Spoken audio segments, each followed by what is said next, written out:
يلا بينا اقول لكم على طريقه حلوه قوي قوي للفراخ المشويه، جميله جدا، هتعجبكم جدا وما بتاخدش وقت اصلا في العمايل. تطلع الفراخ طريه جدا جدا، والخضار اللي تحتيها هيبقى طعمه حلو قوي ومستوي كويس. يلا بينا على التتبيله. هنحتاج معلقتين كبار زيت، هنحط عليهم بهار حلو، بابريكا، بهارات فراخ، جنزبيل، فلفل اسمر وكاري، وهنحط عصير نص ليمون وملح ومعلقتين صغيرين صلصة أو معلقة كبيرة صلصة طماطم، حبة ريحان حلوين. نقلب بقى كله كويس مع بعضه، وبعدين هقسم الكمية. نقلب بقى كويس ونعمل لها فتحات الأول كده علشان التتبيلة تخش وتتغلغل جوه النسيج بتاع الفراخ، ونسيبها بقى في التلاجة ليلة كاملة، من ساعتين لليلة على حسب ما انتوا السرعة اللي انتوا عايزينها. انا بفضل ان الفراخ او اي تتبيلة للفراخ تبات فيها ليلة. بقيت بقى الصوص اللي كنا عاملينه هنحط عليه معلقة دبس رمان،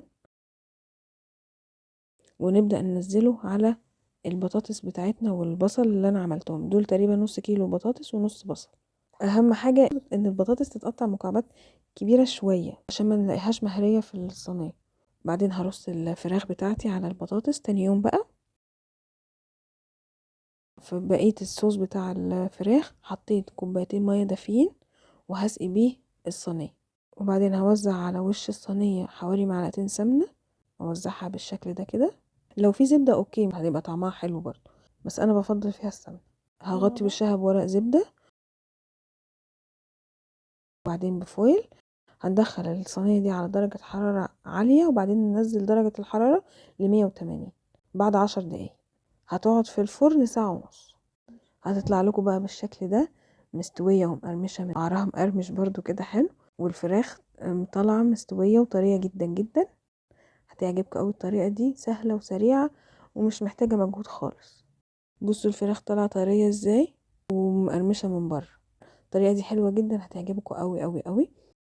ودي من الاكلات اللي لو مالكوش مزاج ان انتوا تطبخوا في البرد اللي احنا فيه ده، هتقوموا تحضروها على طول وتنسوها في الفرن، وفي نفس الوقت هتدفوا البيت.